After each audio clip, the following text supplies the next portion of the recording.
Let's talk about American artist Alexander Calder. Alexander Calder is famous for many different kinds of art. He created faces out of wire, like we see here. He also made art that was really big and hung from the ceiling. These are called mobile sculptures.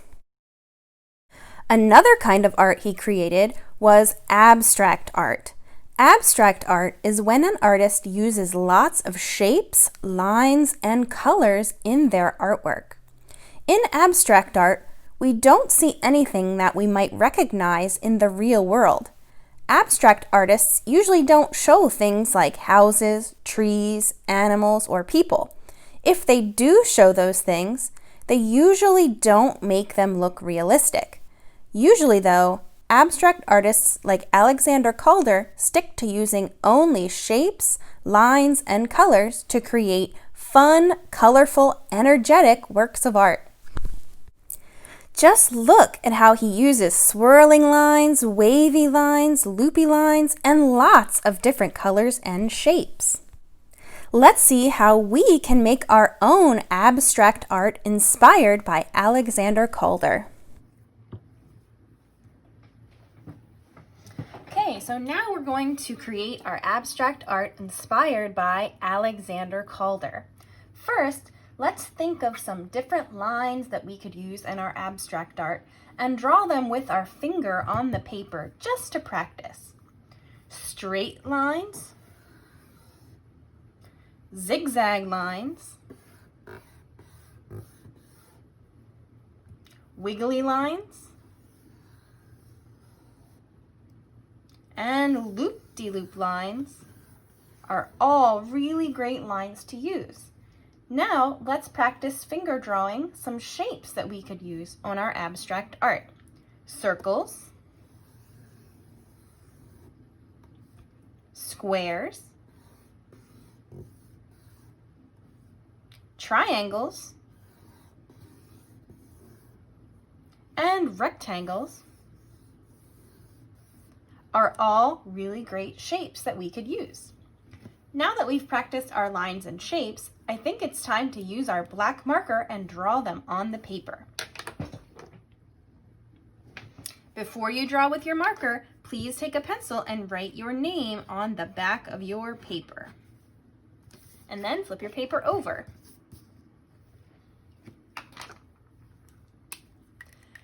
I'm first going to draw a straight line.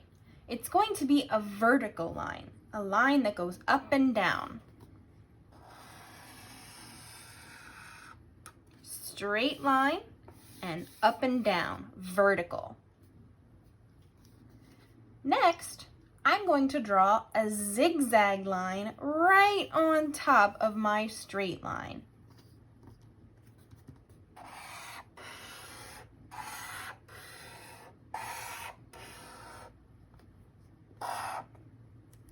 Look, I made some triangles when my zigzag line crossed over my straight line.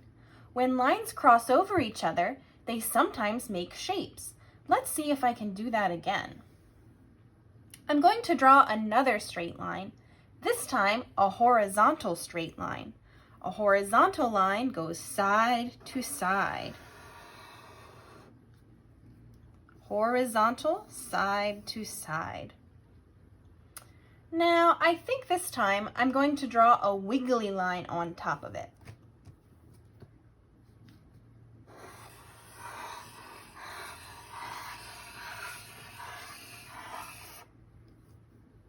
Wow, I made a shape that is round like a circle, but flat on the bottom. I really like the way that looks. I think I'll draw a few more lines and then move on to shapes. Let's see. I'm going to draw some loop-de-loop lines up here, kind of hanging out by themselves. I think I'll draw another wiggly line over here, hanging out by itself. And how about another zigzag right down here. Great. Now I'm going to move on to shapes. I'm going to start with some circles. Circles are round and they don't have any corners. We use curved lines to draw circles. They start and stop at the same spot. 2 circles. I think I'll do one more circle down here.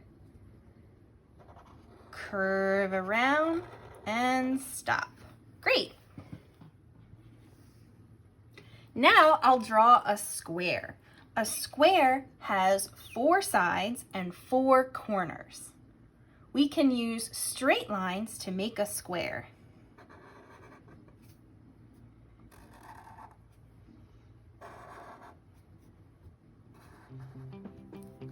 I think I'll put another square right over here.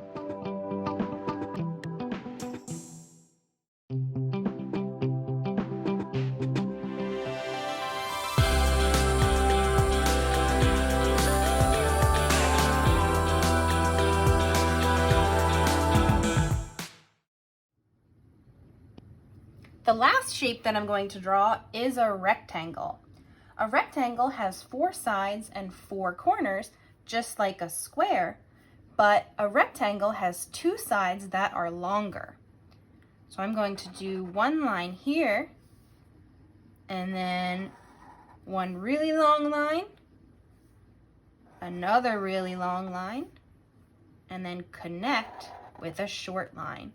A rectangle kind of looks like a square, but it looks like somebody took the square and stretched it out. That's a rectangle. Okay, now that I'm done drawing my shapes and lines, it's time to add color. Because remember, abstract art shows lines, shapes, and colors. We're going to use crayons to color our abstract art. Alexander Calder used a lot of the primary colors, red, yellow, and blue. So I'm going to use a lot of primary colors. But sometimes he used other colors that aren't primary, like orange and green. So if you want to use those colors, that would be fine with me. Really, you can use any colors you want. But remember, when you're coloring, make sure that you are taking your time. No peekaboos, using thick and thirsty lines, not skinny and wimpy lines. And remember what to do if you see any peekaboos in your coloring. Just take your colored crayon and go right back over those peekaboos and fill them in. Watch as I color mine.